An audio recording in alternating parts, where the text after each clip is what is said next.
Hello guys, so finally after a very long time and so many requests, I'm going to make a video comparing the Redmi 2, Lenovo A6000 and the Moto E second generation.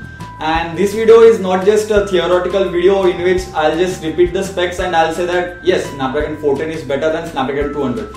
I won't be like that because I have used all these phones personally and it's like I know the pros and cons of all the devices. I have used all the devices for more than a week, and to be precise I would say that I used the Lenovo A6000 for around 10 days, and after that also I got my hands on that device because my friend has the device. So yeah, and for Moto E and Redmi 2 I still have both the devices and I use Redmi 2 as my daily driver and Moto E is just sitting on the table. And guys, I have reviewed all these phones, like I have made the full review of Moto E, Lenovo A6000 and the Redmi 2. I'll give the link of all the three videos in the description below, so if you want to check out the device's performance in detail, then you can hit the links below. And while comparing each point, I'll tell you which phone is my favorite on that department. Like if I'm comparing gaming department, then I would be like this phone performs like this phone performs like this. Lenovo A6000 is my favorite phone for gaming department. So I'll be going like this. So let's start with build quality, and all the three phones have very good build quality.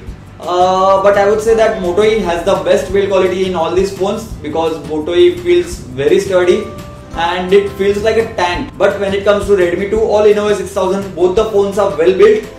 There are no issues whatsoever. So Moto E will be on the first position, Lenovo A6000 on the second, and the Redmi 2 on the third for the build quality. Even though Redmi 2 being on the third number, that doesn't mean that build quality of the Redmi 2 is bad. But when you compare all the three phones, my first vote would surely go to Moto E.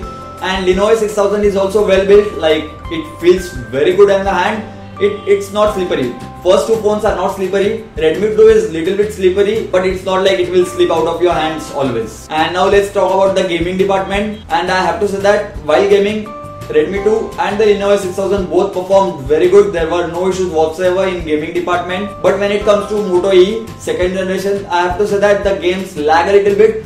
You won't face lag with major titles like Asphalt 8, which are like optimized very well, so you may not get very laggy experience with Moto E 3G variant. On the Asphalt 8 or a few small games like Clash of Clans or Candy Crush Saga, you won't be like the game is lagging a lot. Lenovo A6000 and the Redmi 2 both perform good, but still my priority would be to Lenovo A6000 because the heating issue in the Lenovo A6000 is very less as compared to Redmi 2. That doesn't mean the Redmi 2 hits a lot, but Lenovo A6000 is like even after 40 minutes of gameplay, the device is very cool. And on the Redmi 2, the device gets little bit warm, but it's not at all uncomfortable. And none of these phones are pocket heaters, so you don't have to worry about the heating issue.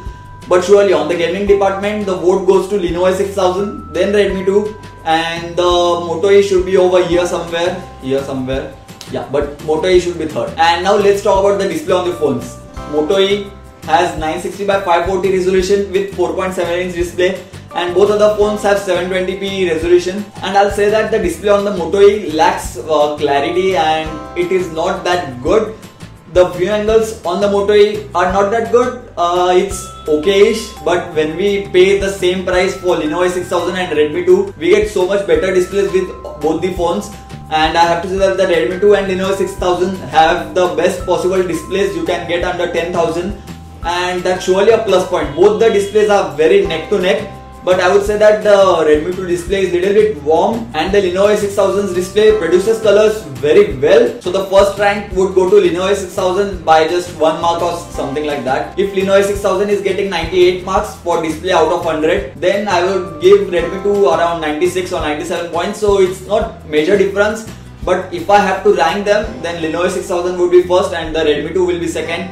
And the display on the Moto E is not very satisfying, so that has to be the third one. So I'll suggest you guys, if you watch a lot of amount of movies, so do not go with Moto E because the display on the Moto E is not that good. Now let's talk about the battery life on all these phones, and I'll say that battery life on all these phones was very good. It was exceptionally well. I don't think so that I will be able to rank these phones because I would give 100 out of 100 marks for all these phones because the battery life was like very good. There was not even a single day on which I had to worry about the battery life on all the three phones, so it's like complete marks for the battery life on all these phones. So as we are talking about smartphones, so let's talk about the call quality. And on the call quality department, I would say that all the phones perform good. There was no issue whatsoever, no call drops, nothing like that. So plus marks for all the phones on the call quality department. So guys, now let's talk about the camera quality on all these phones. And let's start with the Moto E because that has the worst camera quality in all these phones. So Moto E is not at all made for camera department, I would say. Only if the lighting condition is good and the surroundings are well lit, then only the photos are good. If you move into dark areas, then the phone performs very bad. So if you click lot of selfies, then I warn you that do not buy Moto E if you like to click selfies, because the selfies clicked with Moto E are horrible. And when it comes to Lenovo A6000 and Redmi 2, both the cameras are good, but Redmi 2 has an exceptionally well camera. I won't say that Lenovo A6000 is a bad camera experience, but it's not up to a mark on which I would say that Redmi 2 and Lenovo A6000 perform good. But with the Lenovo A6000 you won't go wrong. The camera quality is good, the rear facing camera shoots good pictures. The only con is that you can shoot only 720p videos and not 1080p videos with Lenovo A6000. So you should remember that. And when it comes to Redmi 2, I have to say that the camera is exceptionally well. If you are planning to buy a phone just for camera department, then I would completely suggest you guys to go for Redmi 2 rather than going for any other phone under 10,000, because the Redmi 2's camera is like excellent camera. So the first rank goes to Redmi 2, then the Lenovo A6000 and then Moto E. So all these phones are good. I don't think so that any of the phone is bad, but the only thing which lacks in all these phones is the software department, because as these are budget phones, and the issue with budget phones is always the software department. And with the Moto E, the performance was not that good, and I would blame software for that, because Lollipop should be able to handle low-end phones according to Google, but the performance was not at all good with Moto E. And with the Lenovo A6000, the problem is that after some time the phone starts lagging a lot and the issues are there. So it's like random issues with Lenovo A6000. But with Redmi 2, I would say that it's the best among these three. It's not the best software experience that you can have. It's not very fluid experience with Redmi 2, but it's at least better than other two. And if you flash a different ROM, like if you flash developer version of MIUI, then the Redmi 2 works smoothly. But if you stick on stable ROM, then it's like the performance is not that good on Redmi 2 too. So the first one would be Redmi 2 for the software department, then Lenovo A6000 and then the Moto E. Moto E has the stock version of Android, I agree to that. In my real life experience, the software was not that good and it was not well optimized. So not complete marks to Moto E, and that's why Moto E is on the third number. And guys, now let's talk about the sound quality on all these phones. And Lenovo A6000 excels my expectations in this sound quality department because of the Dolby speakers.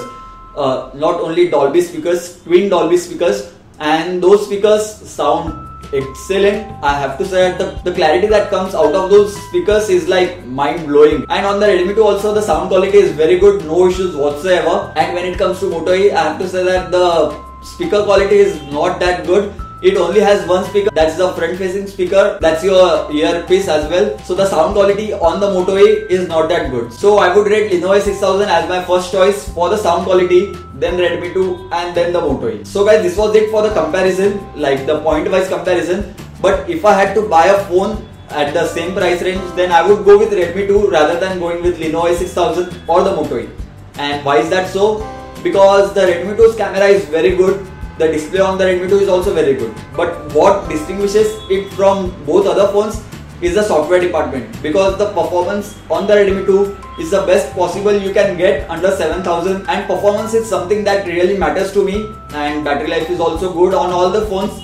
So it was like I had to go with Redmi 2. But even if you buy a Lenovo A6000, you won't be wrong. As I mentioned earlier, in all the points, if most of the points that you are going to use goes with Lenovo A6000, then surely go for Lenovo A6000, because it's not a bad device at all. And if you are planning to buy Moto E, then I would suggest you to go with another device, because both other devices perform very good. But if you are a brand conscious person, then I would say that go with Moto E only if you are gifting it to someone else, like if you are gifting it to your mom or dad who won't use the phone up to a level on which the phone will hang, or they will feel like the phone is like something like that. So they won't have such issues, because when I gave Moto E to my mom, she was like, the phone is so good and the phone performs very good, and yeah, all those things. So yeah, this is pretty much it, guys. Thank you for watching. Don't forget to hit the like button if you like this video, and if you have any doubts, suggestions or queries regarding all these three phones, then do let me know about that in the comment section below. Make sure that the doubt is not something which I have already covered, because